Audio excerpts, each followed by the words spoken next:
안녕하세요. 안녕하세요. 반갑습니다. 반갑습니다. 사랑합니다. 사랑합니다. 완연한 봄의 기운이 느껴지고요. 이 완산칠궁 앞원 부분 쪽에 매화나무하고 산수유나무가 조금 있습니다. 다들 꽃이 이렇게 피어서 꽃구경을 하는 그런 시즌이 되었습니다. 꽃을 보고 기분 나쁜 사람은 없는 것 같아요.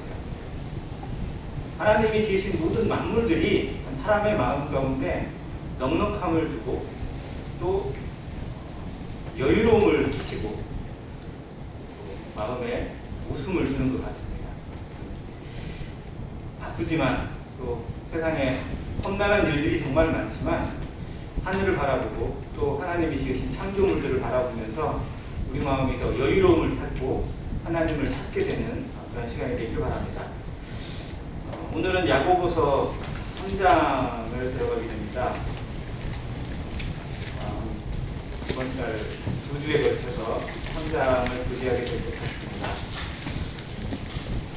지난 야고보서 2장 후반부에 행함이 없는 믿음은 죽은 것이라는 부분의 말씀을 통해서 성도의 삶에 어떤 모습으로 드러나야 할 것인지 어떤 모습으로 나타나야 할 것인지 구체적인 예로 보여준 사람들 아브라함과 라합을 한번 보았고 우리 모습에서도 정말 하나님 앞에 어떠한 모습으로 나아보는지 우리의 현주소를 살펴보고 거울로 들여다보는 그런 믿음에 대해서 이야기했습니다.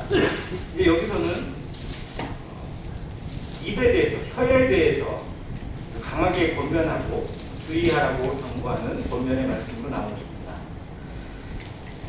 혀에 대한 성경의 권면과 경고 또 조심해야 될 것을 말씀하시는 부분들은 잠언에 특히 많이 나옵니다. 잠언 말씀을 읽다 보면 말에 대해서, 혀에 대해서 그리고 이 입으로 하는 것에 대해서 조심해야 될 것들을 참 많이 말씀을 주시는데 야고보서 3장만큼 강하게 얘기하는 것 같으나 여기는 정말 그 어떤 말씀보다 아주 강력하게 경고하고 있습니다. 그래서 신앙생활에 있어서 정말 주의해야 할 것, 조심해야 할 것, 바로 뭐라고요? 우리의 입이고 우리의 혀고 또 우리의 말이라는 겁니다.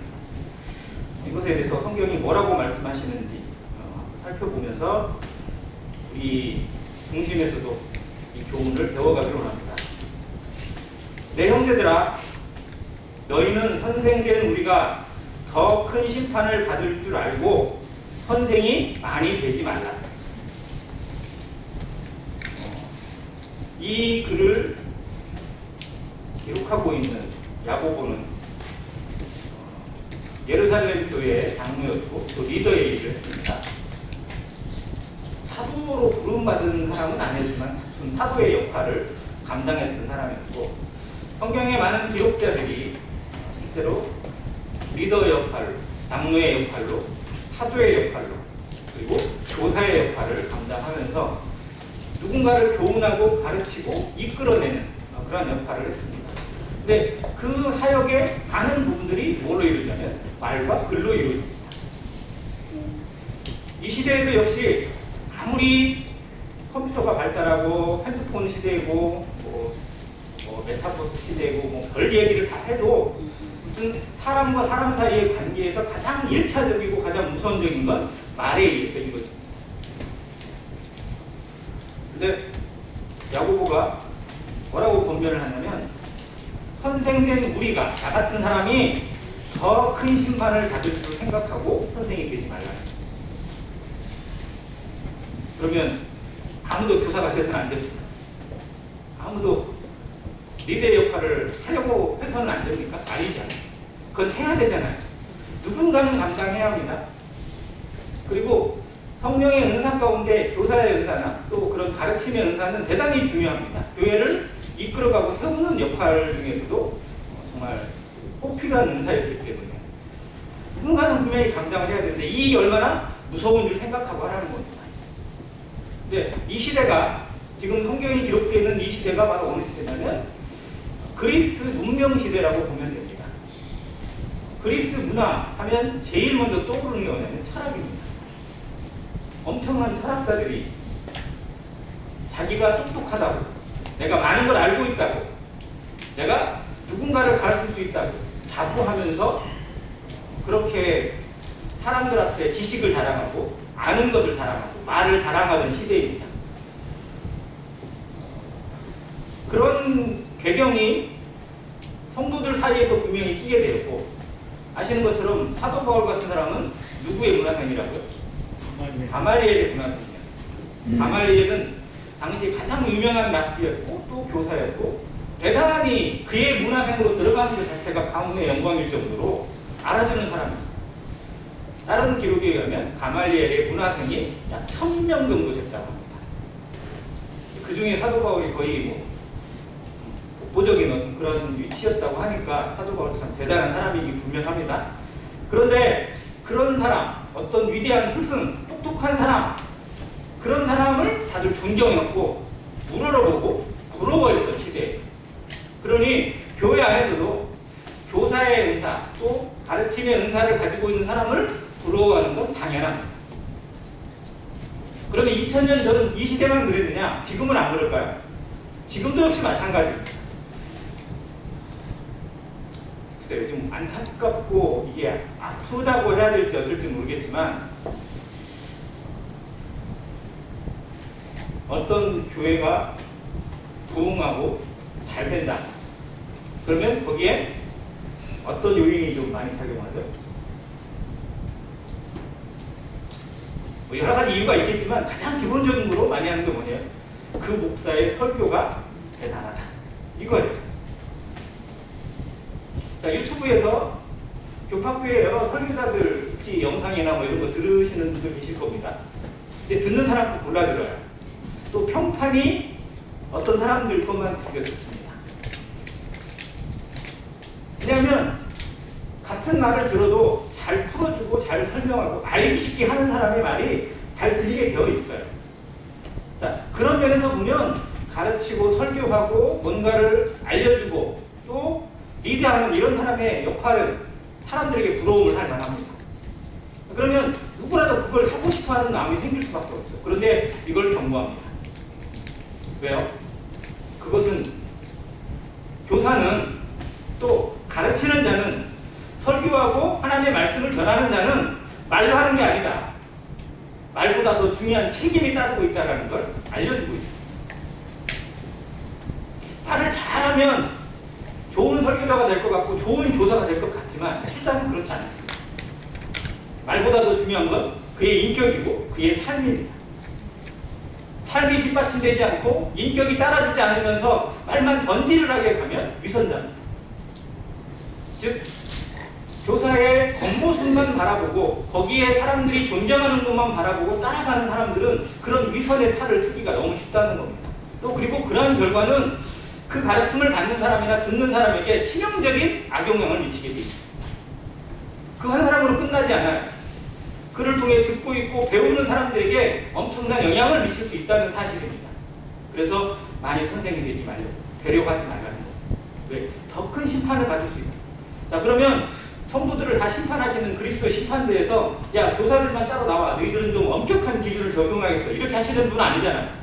다 하지만 그러나 교사들에게는 한 영혼을 이끌고 누군가에게 뭔가를 전수해주는 어떤 그 책임이 있기 때문에 더 큰 책임감이 있다는 거죠. 그래서 야고보는 아마 사도 바울도 그랬을 겁니다. 사도 바울도 다른 교회에서 그런 말씀하셨어요. 내가 항상 말씀을 전하고 뭔가를 가르치면서도 두려워하는 게 뭐냐면 내가 누군가에게 전해주고 나는 버림받을 거라 두려워하는 마음이 있다고. 즉 내가 가르쳐놓고 내가 따라가지 못하면 내가 이렇게 하라고 말씀했고 이렇게 권면을 했는데 나는 안 하고 있다면 이거 내가 그것에 대한 책임을 져야 된다는 사실이잖아요. 그래서 교사나 리더는 정말로 두려운 마음으로 그 일을 감당해야 되고 또 주님 앞에 서야 된다는 것을 여기 보여주고 있습니다. 그런데 이 말은 아무리 잘하려고 해도 실수가 있어요, 없어요? 있게 마련입니다. 정말 말쟁이 말을 막 달변가라 할지라도 분명히 실수가 나오게 되어 있고 또 모르는 것이 분명 나오게 되어 있고 또 잘못 알고 있는 것도 분명히 이게 말해야 됩니다. 우리가 다 실수가 많으니 만일 말에 실수가 없는 자라면 곧 온전한 사람이다. 근데 이 표현은 무슨 표현이냐면 약간 반대적인 의미예요. 그런 사람이 있다 없다. 그런 사람은 없다는 겁니다. 즉 나도 내가 비록 교회에 장로 역할을 하고 있고 정말 리더 역할을 하고 있지만 나도 실수가 많은 사람이다. 이걸 인정하고 낮추는 것이 참 중요합니다. 내 말은 완벽하다. 내 말은 무조건 정답이다. 이렇게 얘기하는 것이 얼마나 무서운지 알아요. 대부분 이단의 교도들이 이렇게 얘기하거든요. 다른 거 다 무시하고 내 말만이 답이고 내 말만 따라오면 된다. 이렇게 얘기해요. 근데 이게 얼마나 무서운지 알아요. 아무튼 말에 실수가 많습니다. 자, 말에 실수가 없는 사람이라면 온전한 사람이라. 여기 온전하다는 표현이 다른 쪽에서는 뭐라고 쓰였냐면 죄가 없는이라는 뜻으로 보여져요. 그래서 능히 온몸도 굴레 씌우리라. 즉 말에 실수가 나타나지 않고 입에서 죄가 드러나지 않는 사람, 입으로 누군가에게 범죄하지 않고 입으로 어떤 실수가 없는 사람이라면 온몸도 능히 굴레를 씌울 수 있는, 즉 하나님 앞에 거룩함을 유지하고 실수가 없이 깨끗하게 살아갈 수 있는 사람이다 라고 선언해주고 있습니다. 그런데 그런 사람은 주님 외에는 없습니다. 성경의 구약에서 3대 의인이라고 알려진 사람들이 있어요. 구약의 3대 의인 혹시 아세요? 에스겔에 나와 있는데 욥, 그리고 노아, 다니엘 이 세 명을 흔히 3대 의인이라고 이런 식으로 이야기해요. 근데 거기서 의미는 이 사람들처럼 본받아가 아니라 이 사람들이라 할지라도 하나님 앞에는 더럽고 죄가 있다라는 의미로 이렇게 얘기하셨는데 아무튼 이 세 명을 한번 봤어요. 자, 노아는 실수가 있어요, 없어요? 있어요. 있죠. 노아도 술 먹고 좀 있잖아요, 실수가. 그래서 부끄러움 당하고 아들이 좀 아무튼 그런 일을 범해서 함의 자손이 아무튼 저주를 받긴 했는데, 자, 욥은 그러면 실수가 있어요, 없어요?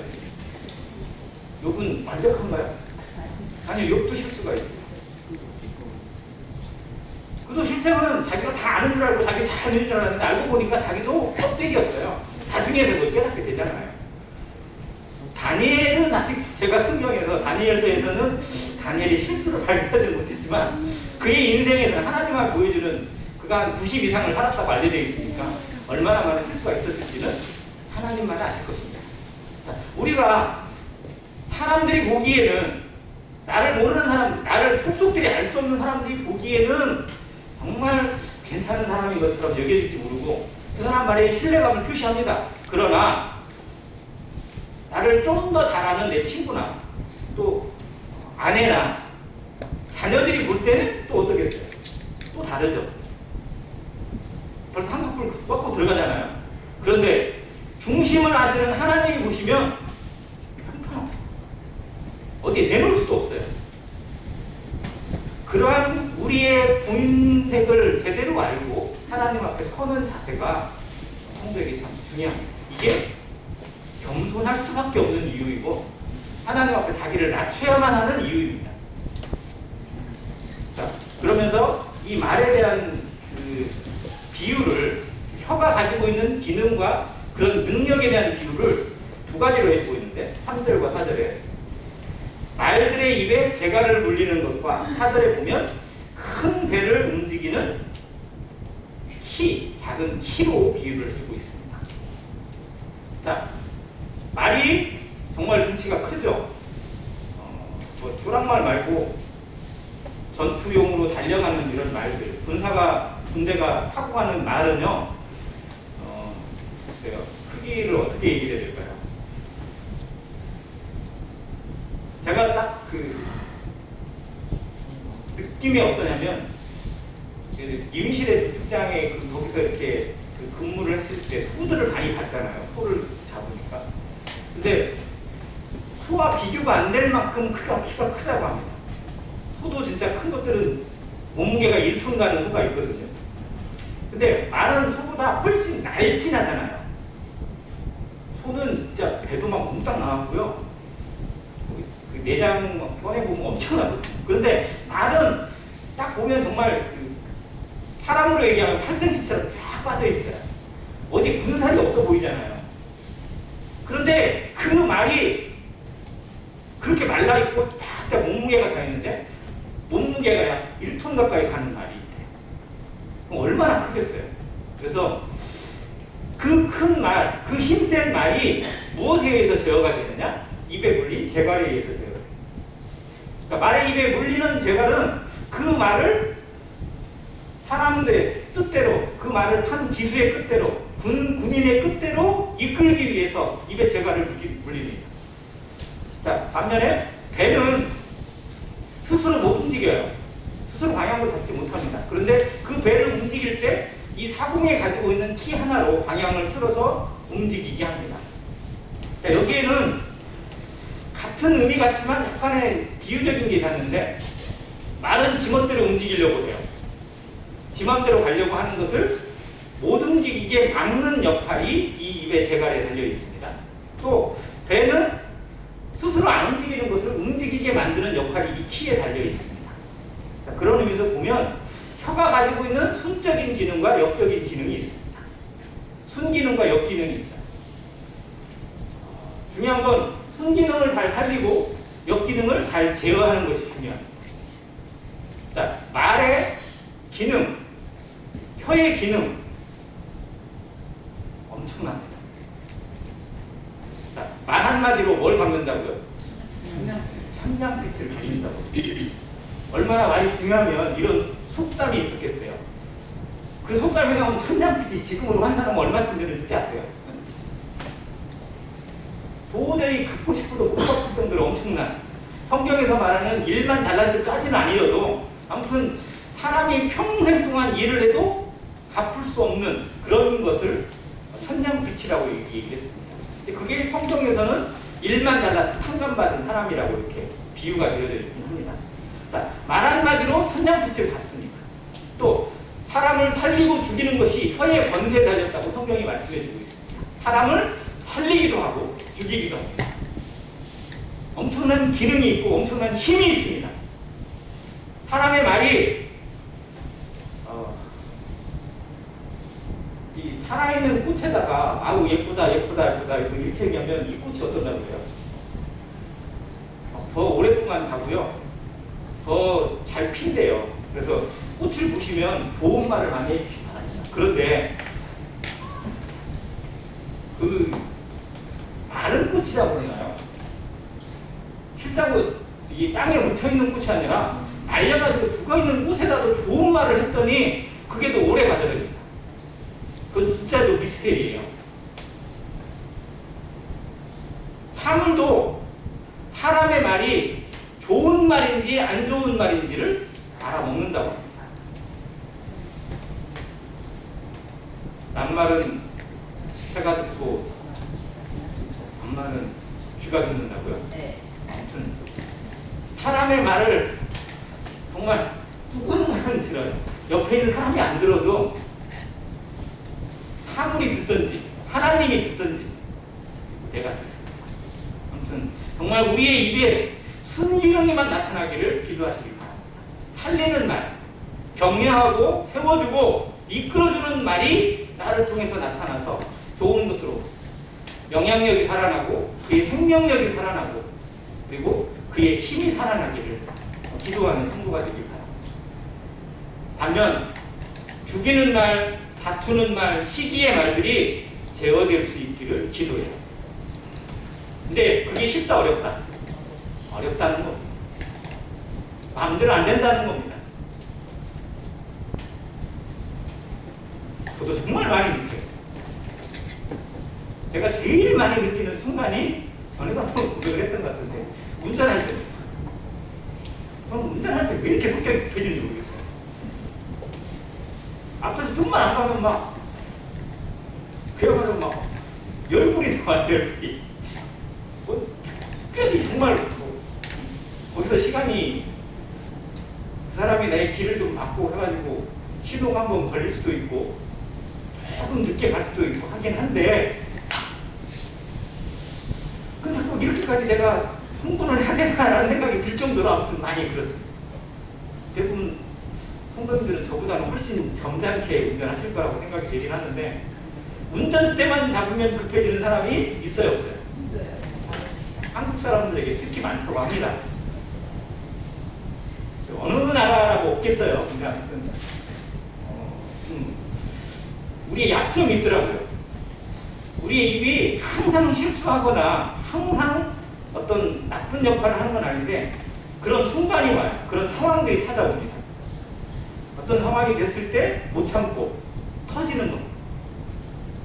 특히 일반 세상적인 사람들은 그렇게 순하다가도 몸만 들어가면, 술만 들어가면 막 입이 그냥 거칠어져가지고 뭐가 된다고 그러잖아요. 근데 아무튼 그 상황을 잘 다스려요. 조심해야 돼요.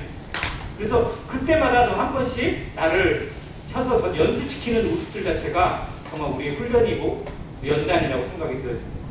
아무튼 말을 제어하는 그런 모습이, 내 입에 재갈을 물리게 해달라고 기도하는 성도들도 정말 많은데, 이 재갈을 물리라는 것이 말하지 말자는 게 아니라 내 입에서 내 감정이 치솟아오고 내 마음대로 하고자 하는 말이 나오지 않도록 다스려달라고는 기도거든요. 근데 좋은 것들은 나와야 되잖아요. 복음을 전해야 되는데 입에다 재갈을 물리고 있으면 안 되잖아요. 찬양을 해야 되는데 입에다 재갈을 물리고 있으면 안 되잖아요. 이 재갈을 물린다는 의미가 뭐냐? 부정적인 것을 막는 겁니다. 잘못된 것을 틀어막고 좋은 것들로 방향을 틀어서 나오게 하는 것들을 의미합니다. 아무튼 말의 순기능이 제대로 나오기 위해서 잘못된 것들을 다스릴 수 있는 기도가 필요하고, 그것을 경고로 삼아야 됩니다. 나를 잘 알아야 돼요. 내 입이 얼마나 더럽고 추한지, 얼마나 다스려지지 않는지, 얼마나 험한 말이, 얼마나 험한 것들이 내 입에서 나오고 있는지를 잘 생각하고 또 묵상해 볼 필요가 있다는 것입니다. 자, 5절. 아까 읽은 것처럼 말을 제어하는 것은 입에 불리는 재갈. 어떻게 보면 재갈은 약간의 돌멩이 같이 생긴 약간 덩어리 같은, 쇳덩어리 같은 거거든요. 그거를 입에다가 딱 해서 벌리고 딱 물려놔요, 이렇게. 그러면 말이 소리를 지르고 싶어도 못 지르고, 아무튼 그렇게 하는데 작습니다. 배의 키는 더 작죠. 우리 몸의 혀도 전체로 따져보면 정말 지극히 작습니다. 근데 혀도 지극히 작은 지체로 돼 큰 것을 자랑합니다. 큰 능력을 발휘하고 잠재력이 있다는 겁니다.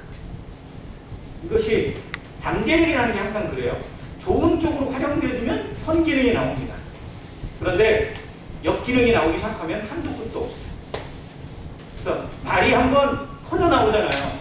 감정의 말이 터져나오고 욕이 튀어나오면요, 거기 멈추질 않아요. 한 번 나오는 것이 정말 중요해요. 그래서 그 말이 튀어나오려고 할 때 여기서 얼마나 걸러질 수 있느냐가 실상은 성도의 영성 중에 하나의 평가라고 생각이 들어요.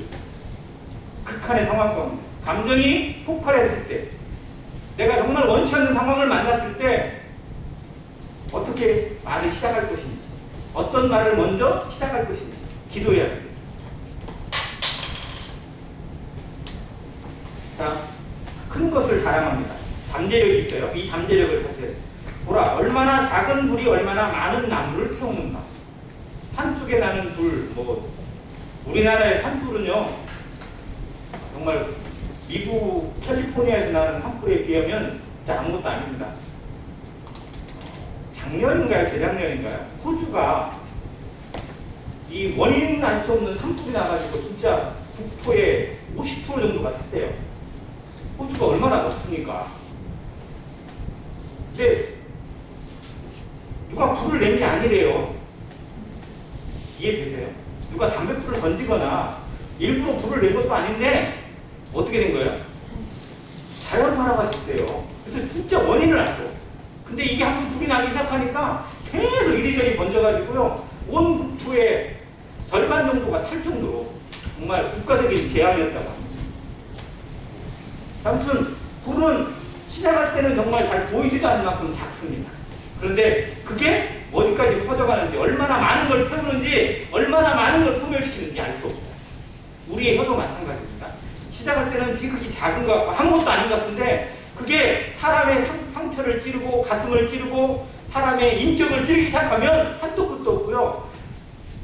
얼마나 망가질 수 있는지, 얼마나 무너질 수 있는지 장담할 수 없습니다. 그래서 이걸 다스리지 못하면 패망합니다. 그래서 6절에 혀는 곧 불의요라. 그리고 불의의 세계라.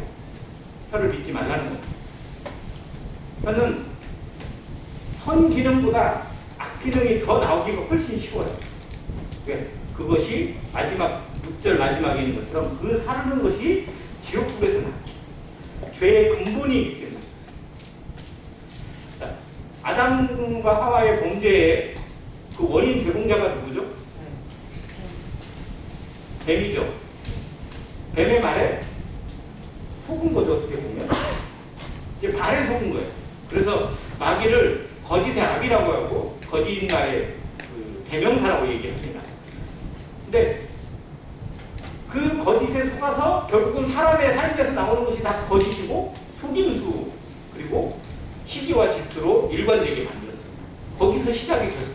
아무튼 사람의 넘어짐의 근본이 이 말에서부터 비롯되어졌고 그 말로 또 누군가를 넘어뜨리고 있습니다. 제가 이 말을 생각하고 말의 잠재력을, 혀의 잠재력을 생각하면서 오늘 문득 떠오른 게 뭐냐면 이렇게 좋은 건 우리나라의 에너지를 여기저기서 많이 공급받잖아요. 집에서 쓰는 에너지나 우리가 산업 기반에서 쓰는 모든 에너지들이 어디서 만들어내는 거거든요. 근데 우리나라 에너지 중에 제일 많은 것을 감당하고 있는 에너지원이 뭐죠? 수력, 화력, 원자력. 뭐예요? 원자력입니다. 원자력이 좋은 쪽으로 선기능으로 활용이 되어지면 에너지를 이거는 저도 거기에 화학 반응식이나 이런 건 정확히 모릅니다. 근데 아무튼 그 원자력을 구성하고 있는 그런 나듐이나 뭐 그런 플루토늄이나 이런 물질들이 가지고 있는 폭발에 대한 잠재력이 어마어마합니다. 그거를 에너지로 환산시켜서 이용하는 거예요. 그래서 전기 에너지로 쓰기도 하고 뭘로 쓰기도 하고 우리가 하고 있는 것들이 다 거기서 옵니다.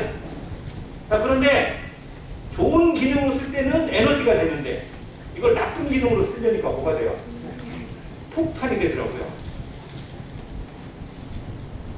뭐부터 만들었을지는 모르겠는데 원자 에너지가 먼저 나왔을까요? 원자 폭탄이 먼저 나왔을까요?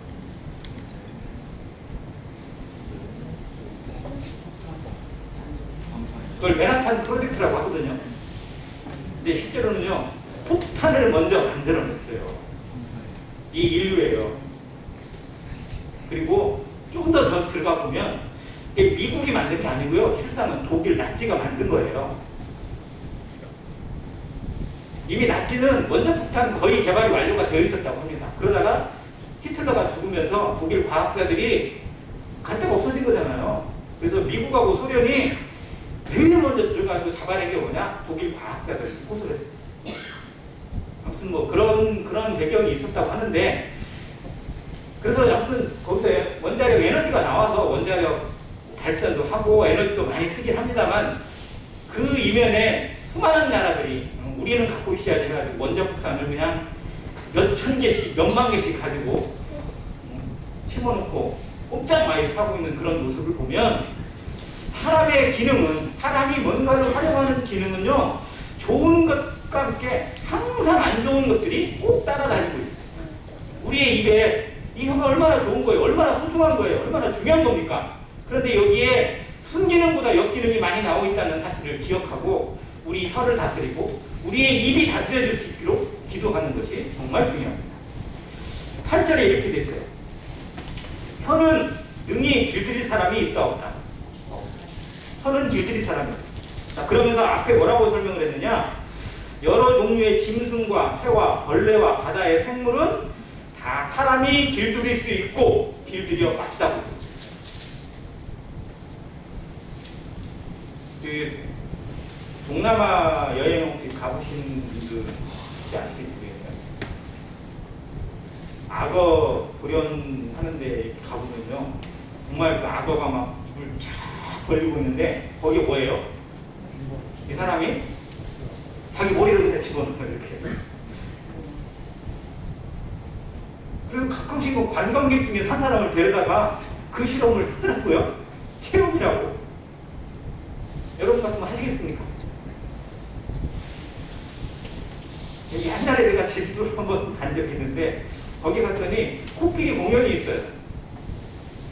코끼리가 제가 육하는 공연이 있는데 거기에 사람 관광객이나 뭐 그 온 사람들을 불러다가 체험을 시키는 게 있었어요.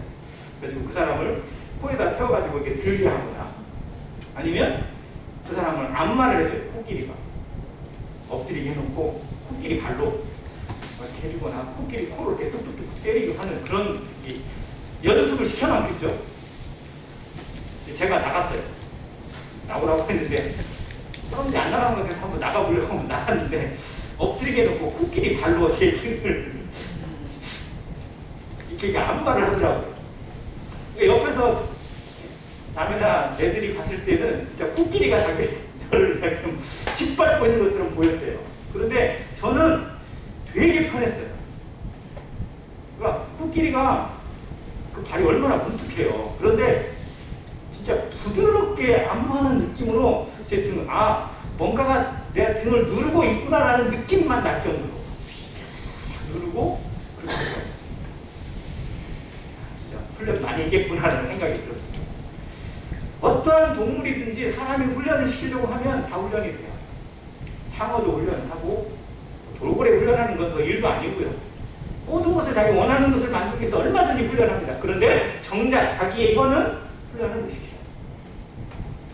그 많은 것들을 훈련시킬 수 있다면 나를 훈련시키는 건 더 기본이어야 될 텐데 가장 중요하고 아무것도 아닌 것 같은 이 혀를 다스리지 못합니다.